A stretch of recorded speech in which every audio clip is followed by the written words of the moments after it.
A household was composed of a master and slaves. They were in the household. Children and parents, they were in the household. And obviously husbands and wives.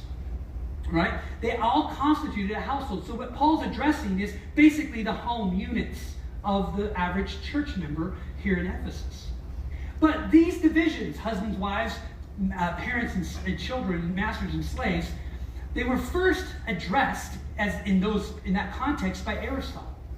Aristotle was the first to kind of write about these relationships. And his influence, 300 years now before Jesus, has been widespread in the Greco-Roman world. And so ever since Aristotle wrote on what these relationships should look like, Rome and Greece and then Rome basically took their nod from him. Other writers commented on Aristotle's writings. And essentially, here's what Aristotle said. Men are masters. Men are the authority. The children, the women, and the slaves are inferior. They're inferior ontologically, right? Meaning their essence is less than the man, right? A woman was less than a man ontologically in her essence. Slaves were ontologically inferior to freed people. They were, there was this idea that they were some people that were just meant to be slaves, to be ruled, right? And children were inferior because they had not yet been developed or formed.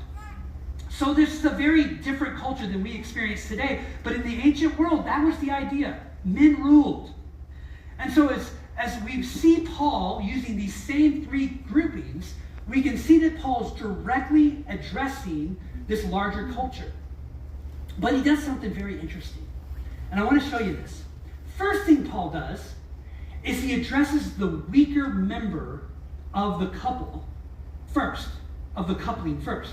He talks to the wives first. That wasn't the case in other literature, right? It's in fact, sometimes the weaker member, like the wives, the children, and the slaves, they're not even mentioned.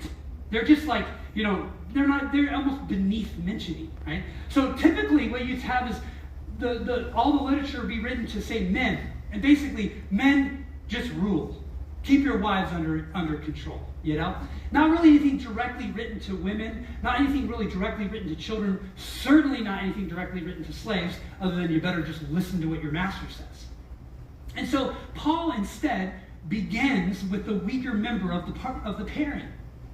That confers honor and dignity. Yeah. And what he says to them is he's placing them on the equal footing of the stronger parent.